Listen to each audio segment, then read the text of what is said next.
Bonjour à tous. Donald Trump va-t-il tuer l'OTAN? Faire exploser l'OTAN? En tout cas, c'est ce qu'il exprime de plus en plus clairement et on voit les craintes monter dans l'oligarchie mondialiste. Et en ce 15 janvier 2024, on en parle particulièrement parce que commence, ça y est, officiellement, la campagne présidentielle américaine avec les premiers caucus de l'Iowa pour les républicains, c'est-à-dire le premier vote pour les primaires.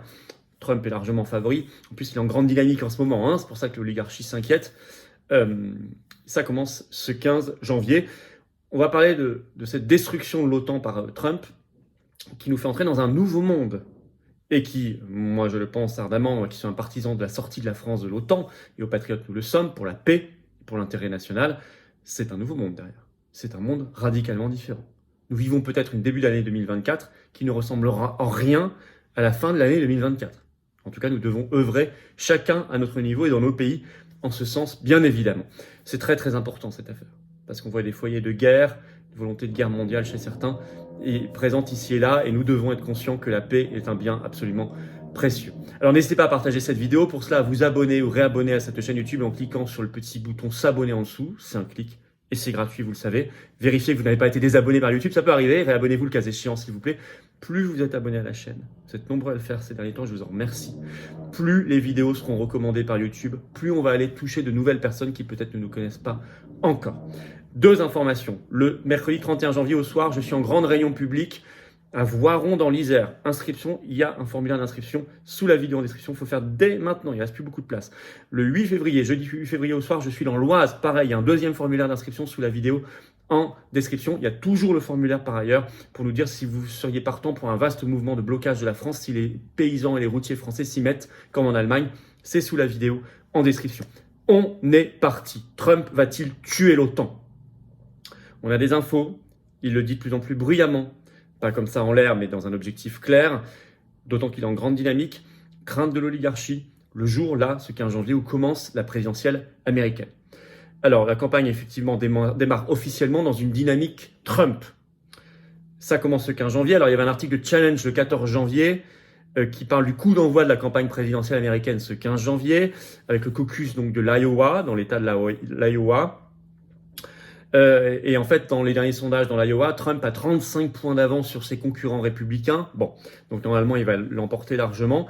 Mais tout de suite, Challenge nous dit, je vais vous lire un petit extrait, ça n'est pas une campagne comme les autres. Et là, on va venir à notre sujet très vite. Tout démarre donc là, dans ces plaines enneigées du Midwest, entre moins 40 et plus 35. Moins 40 la température et plus 35 les points d'avance de Trump dans les sondages.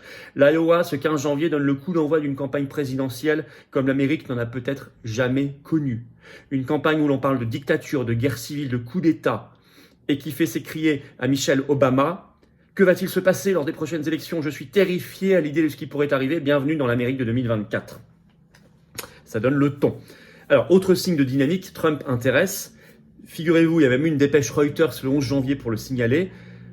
L'audience du meeting de Trump dans l'Iowa, justement, a fait, le 10 janvier, retransmis sur Fox News, a fait plus de monde que le débat des républicains sur CNN. 4,3 millions de téléspectateurs d'un côté, 2,5 millions de l'autre. Donc ça veut dire qu'il intéresse clairement qu'il y a une grosse dynamique. Alors, Donald Trump 2024, la destruction de l'OTAN.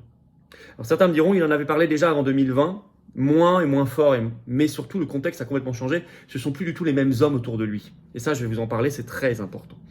Alors, Thierry Breton a fait une confession un peu paniquée. Il était au Parlement européen ce 10 janvier, c'est le commissaire européen, vous savez, à la censure notamment, et qui se confie. C'est repris un peu dans la presse, pas beaucoup. Presse française, par exemple, Ouest France, le 10 janvier. Si l'Europe est attaquée, c'est le titre de l'article, nous ne viendrons pas vous aider. Ces propos de Donald Trump exhumés. En fait, ce sont des propos, nous dit Breton, il était présent, que Trump a dit en 2020 dans une réunion internationale à Ursula von der Leyen. Et Trump a déclaré, de toute façon, l'OTAN est morte. Et nous allons partir. Nous allons quitter l'OTAN. Inutile de vous dire que si les États-Unis, largement premiers contributeurs à l'origine de l'OTAN, maîtres de l'OTAN, quittent l'OTAN, il n'y a plus d'OTAN. Vous l'avez déjà compris d'ores et déjà, je vais déjà à la fin du film. C'est pas simplement un pays qui s'en va, il n'y a plus d'OTAN. Bon. Et puis, Trump avait ajouté cela en parlant à Ursula von der Leyen, cette fois sous sa casquette d'allemande. Vous nous devez 400 milliards de dollars parce que vous n'avez pas payé, vous les Allemands, ce que vous auriez dû payer pour votre défense. Donc ça, c'est du Trump.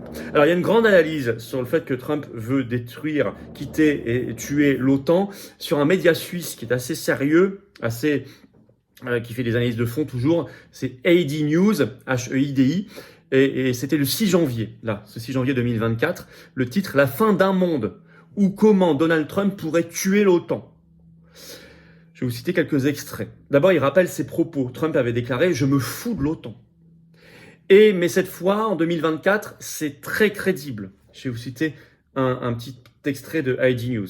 L'ancien président a menacé de se retirer de l'Alliance à de nombreuses reprises, y compris lors du funeste sommet de l'OTAN de 2018. Cette volonté était restée lettre morte, parce qu'il y avait toujours quelqu'un pour l'en dissuader. John Bolton dit l'avoir fait, Jim Mattis, secrétaire à la Défense, John Kelly, chef de cabinet, Rex Tillerson, secrétaire d'État, c'est-à-dire chef de la diplomatie, son successeur Mike Pompeo et même Mike Pence, vice-président, auraient fait de même. À l'époque, il l'avait dissuadé de tuer l'OTAN. Mais Trump n'a pas changé d'avis. Et s'il est réélu en 2024, aucun de ses conseillers ne sera plus à la Maison Blanche. Tous ont rompu avec l'ancien président, parfois de manière spectaculaire. Quant aux autres analystes républicains ayant une expertise sur la Russie et l'Europe, ils se sont publiquement engagés contre Trump en 2016 ou l'ont critiqué après son départ en 2020.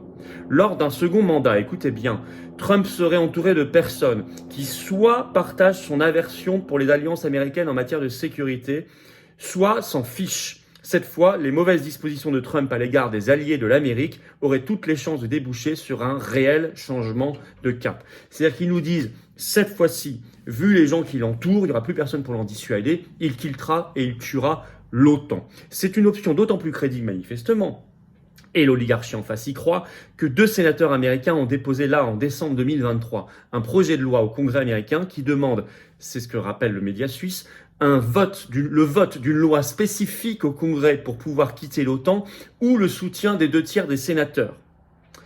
Alors cette loi, ce projet de loi, pour le moment, elle n'a été voté que par le Sénat, mais pas par la Chambre des représentants, où vous le savez, les républicains sont majoritaires, donc pour l'instant, ne s'appliquent pas. Mais on voit qu'ils essaient de mettre des garde-fous, des freins. Par ailleurs, vous savez, quitter l'OTAN, c'est un choix juridique. Il faut le faire à un moment. Il faut retirer sa signature d'un traité. Et il y a une clause dans le traité de l'Alliance Atlantique pour sortir de l'OTAN. C'est comme il y a une clause pour sortir de l'Union européenne. Mais au-delà de ça, la politique, ça n'est pas que ça. C'est aussi du psychologique. Si le président des États-Unis critique l'OTAN, dit que c'est mort et qu'il s'en va, de fait, c'est mort. Même si juridiquement, ça n'est pas encore décidé. Je vais vous citer cet extrait qui est intéressant de l'article. Trump pourrait sonner le glas de cette conviction par un seul discours, un seul commentaire, voire un seul message sur son réseau Truth Social, le réseau social qu'il a fondé après s'être fait évincer de Twitter.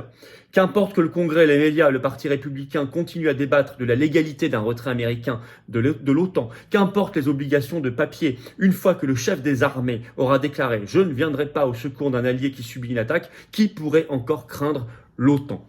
Et par ailleurs, il a, au-delà de ça, en tant que président des États-Unis, il a une marge de manœuvre directe. Il a ses propres compétences.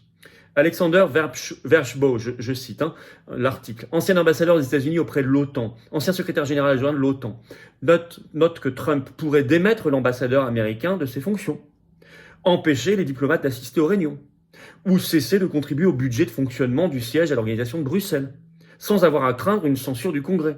Au plan légal, il n'y aurait aucun moyen de l'empêcher, dit-il.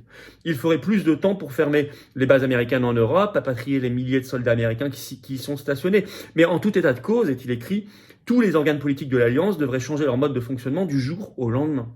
James Goldhyer, professeur de relations internationales à l'American University et auteur de plusieurs ouvrages sur l'OTAN, confirme qu'une telle décision serait de nature à semer le chaos. La fin de l'OTAN. Alors, l'article précise toujours, les livraisons d'armes à l'Ukraine seraient destinées à se tarir, bien sûr, et il parle de la fin d'un monde. D'autant plus crédible que ces derniers jours-là, Trump a eu des propos extrêmement cohérents avec cette nouvelle vision du monde, en ne se plaçant pas dans le schéma de l'OTAN, notamment sur ce qui se passe au Proche-Orient et dans la mer Rouge.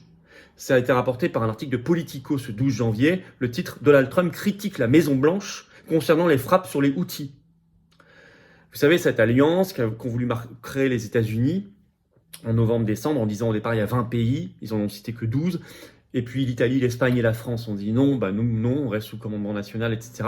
Pour que même Macron aille à dire cela, sous pression en fait de ces militaires, des militaires français en réalité, c'est que vraiment c'est un fiasco, et en fait il n'y a que les Britanniques et les Américains. Et Trump a critiqué ces actions parce que ce sont des actions qui sont clairement dans le cadre d'une vision otanesque. Regardez ce qu'il a écrit sur son réseau Truth Social, c'est rapporté par Politico. Laissez-moi mettre les choses au clair, écrit Trump. Nous larguons des bombes dans tout le Moyen-Orient, encore, il l'écrit en majuscule. Et notre secrétaire à la Défense, qui vient de disparaître pendant 5 jours, mène la guerre à partir de son ordinateur portable dans une chambre d'hôpital, a écrit Trump. Donc il a critiqué ces actions. Et par ailleurs, dans son meeting de l'Iowa le 6 janvier, il avait évoqué, je cite, « une troisième guerre mondiale si Joe Biden est réélu ». Il y a une panique face à cela de l'oligarchie mondialiste. Alors on l'a vu, si je vous ai cité les propos le 10 janvier de Thierry Breton, si Thierry Breton parle maintenant de ce qui s'est dit en 2020, c'est qu'il a peur. Il ne révèle pas ça maintenant par hasard. Mais vous avez aussi Christine Lagarde, présidente de la Banque Centrale Européenne. On se dit pourquoi elle parle de l'OTAN, de la guerre et de la paix, alors qu'elle dirige la monnaie, la BCE. Pourtant, elle en parle, parce que l'oligarchie, c'est un tout. Bon, ça a été rapporté par Politico ce 12 janvier, et elle a déclaré en fait sur France 2, « Le retour de Donald Trump serait clairement une menace pour l'Europe », prévient Christine Lagarde. Notamment, elle dit, écoutez, « Il suffit de regarder son engagement envers le service de l'OTAN ». C'est ça qui leur fait peur. C'est ça qui leur fait peur. Son engagement envers le service de l'OTAN, comme elle dit. C'est-à-dire, il ne veut plus de l'OTAN. L'OTAN, on le voit bien, est bel et bien un des piliers centraux de l'oligarchie et du système mondialiste, notamment avec l'Union européenne. Et vous savez, si l'OTAN était quittée par les États-Unis, donc si l'OTAN disparaissait, c'est au-delà de l'OTAN, c'est toute l'infrastructure, l'architecture mondialiste qui, comme un château de cartes, ça je vous l'ai expliqué de nombreuses fois lors de toutes mes vidéos, je vous ai déjà parlé dans des vidéos précédentes sur Trump, de la panique de l'oligarchie face à son arrivée au pouvoir, tout se confirme là, c'est pas trompé encore une fois. Mais ils savent, eux, que tout s'effondrerait, tout le système mondialiste. Dans le système mondialiste, il y a quelques têtes de pont, l'Union européenne, OTAN, Davos, l'OMS, la CEDH, les systèmes euro, etc. Bien sûr, c'est bien la fin d'un monde, comme l'écrivait un journal suisse, peut-être pour eux le déplorer, mais nous, pour en être heureux, parce que c'est un monde de paix, beaucoup plus sûrement. Un monde de souveraineté des peuples et des nations. Un monde de redressement de la France, résurrection de la France, libre. Ben oui, il faut se battre ici, il ne faut pas compter que sur l'élection de Trump.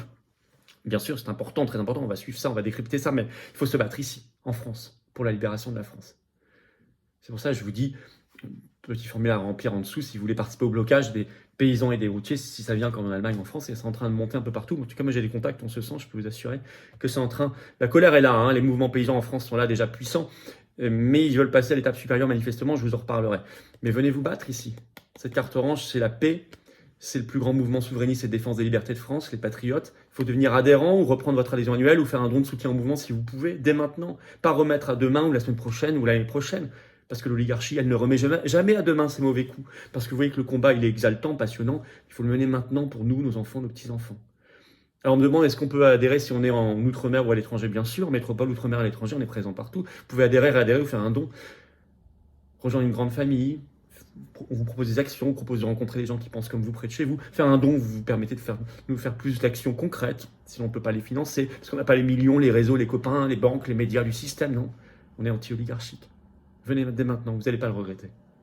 J'ai besoin de vous, je vous le dis clairement. Moi, je ne peux rien faire sans vous, et personne ne peut rien faire seul.